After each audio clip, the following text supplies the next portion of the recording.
নারকেল দিয়ে চিংড়ি মাছের রেসিপি কি কখনো ট্রাই করেছেন?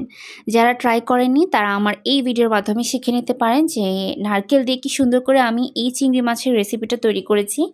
আজকের এই ভিডিওর মাধ্যমে আপনাদেরকে সম্পূর্ণ প্রসেসটা কিন্তু আমি ডিটেইলসে শেয়ার করে দিব। আর এই রেসিপিটা যারা ট্রাই করবেন তারা বারবার খেতে মন চাবে, কারণ আমার কাছে বেশ ভালো লেগেছে। গরম ধোয়া উঠা ভাতের সাথে কিন্তু বেশ মজা লাগে এই রেসিপিটা। তো যারা ট্রাই করেননি তাদের জন্য কিন্তু আজকের আমার এই রেসিপিটা। তো আমি কিভাবে শুরু করেছি এই রেসিপিটা আপনাদের সাথে আমি আজকে শেয়ার করে দিব এই ভিডিওর মাধ্যমে। তো চলুন শুরু করা যাক আমার আজকের এই ভিডিও। তো এখানে হচ্ছে আমি কিন্তু তেল দিয়ে দিয়েছি, তেলের মধ্যে আমি এখানে পেঁয়াজ দিয়ে দিলাম। পেঁয়াজ দিয়ে ভালো করে নাড়াচাড়া করে নিব এবং ভালো করে পেঁয়াজগুলোকে কিন্তু আমি ভেজে নিচ্ছি। এখানে বেশ খানিকটা কিন্তু পেঁয়াজের দরকার আছে। পেঁয়াজ দিয়ে এখন আমি নাড়াচাড়া করে নিচ্ছি ভালো করে। আর এই পেঁয়াজটা কিন্তু সম্পূর্ণভাবে ফ্রাই করে নিতে হবে। পেঁয়াজটাকে আমি তেলের মাঝে ফ্রাই করে নিচ্ছিলাম আস্তে আস্তে করে। পেঁয়াজ বেশ খানিকটা দেওয়ার পরে এখানে কিন্তু আমি আদা রসুন এবং পেঁয়াজ বাটাটা কিন্তু দিয়ে দিয়েছি এবং দিয়ে তারপর আবার ভালো করে নাড়াচাড়া করে নিব। আর এখানে পেঁয়াজ বাটা, রসুন বাটা, আদা বাটা সবগুলো একসাথে আমি মিক্স করে দিয়ে দিচ্ছি। পেঁয়াজও দিয়েছি এখানে, আদা রসুন এবং পেঁয়াজ বাটাটাও কিন্তু আমি ব্যবহার করছি টেস্টটা ভালো আসার জন্য। যেহেতু আমি ভাজা ভাজা করে রান্না করব, তো আমার পেঁয়াজটাকে বেশি করে একদম নরম করলে হবে না। এখানে কিন্তু আমি গরম মশলার যে পেস্ট মানে বাটাটা তৈরি করে নিয়েছিলাম, এখানে আমি দিয়েছিলাম এলাচ, দারচিনি সবগুলো কিন্তু একসাথে আমি পেস্ট করে নিয়েছিলাম, দেখতেই পাচ্ছেন। এতে কিন্তু রেসিপিটা আরও বেশি মজার হবে। এখানে সবগুলো ইনগ্রেডিয়েন্ট একসাথে আমি মিক্স করে নিচ্ছিলাম। ভালো করে মিক্স করে নেওয়ার পরে এখানে এই যে এটা আমাদের মেইন ইনগ্রেডিয়েন্টস, যেটা নারকেল। নারকেলটাকে কোরানোর পরে আমি একটু ব্লেন্ডারে ব্লেন্ড করে নিয়েছিলাম। আপনারা চাইলে আস্তেও দিতে পারেন, আমি এখানে একটু ব্লেন্ড করা নারকেলটাই ব্যবহার করছি। এখন ভালো করে নেড়ে চেড়ে নেওয়ার পালা। এখানে মশলাটার মধ্যেই আমি নারকেলটাকে ভালো করে নেড়ে চেড়ে নিচ্ছিলাম। আর ভালো করে নেড়ে চেড়ে নেওয়ার পরে এখানে আমি হলুদ গুঁড়া দিয়ে দিয়েছি। হলুদ গুঁড়ো আমি হাফ চা চামচ ব্যবহার করেছি, আপনারা বেশি মন চাইলে আরও বেশি দিতে পারেন। মরিচটাও কিন্তু হাফ চা চামচই আমি ব্যবহার করেছি, যেহেতু নারকেল আছে বেশি মরিচ দিলে খেতে ভালো লাগবে না। মরিচের পরিমাণ কারো যদি মন চায় বেশিও দিতে পারবেন, এতে কোনো প্রবলেম হবে না। এখন ভালো করে কিন্তু নেড়েচেড়ে নিচ্ছিলাম এই রেসিপিটা তৈরি করার জন্য। আর এখানে দিয়ে দিচ্ছি লবণ। লবণ স্বাদ মতো দিতে পারেন, আমি এখানে হাফ চা চামচ লবণ ব্যবহার করেছি। লবণের পরিমাণ বেশি দিতে মন চাইলে কিন্তু আপনারা দিতে পারেন, আর একটু বেশি স্বাদ মতো লবণ দেওয়াটাই বেটার হবে।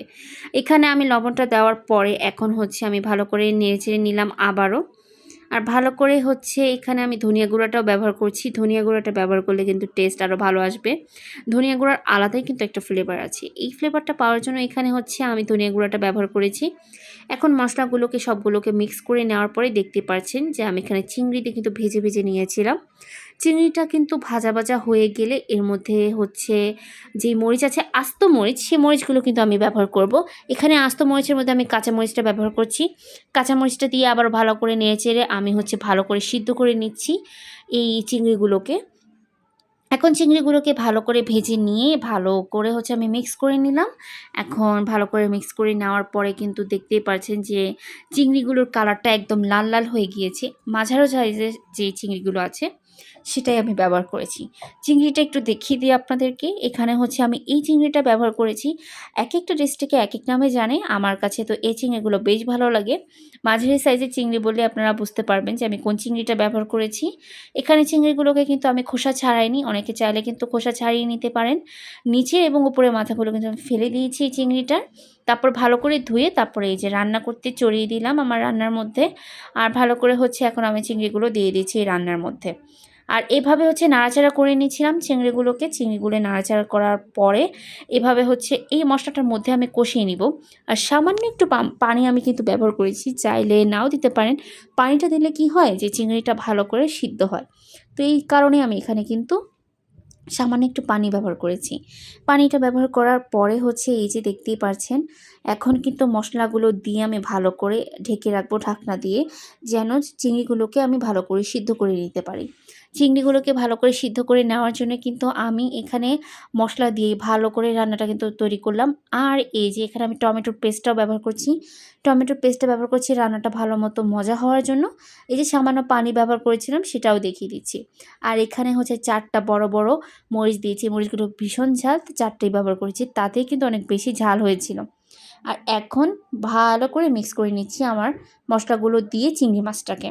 আর এই তো তৈরি হয়ে গেল আমার মজাদার এই রেসিপিটা। আপনারা চাইলে কিন্তু তৈরি করতে পারেন।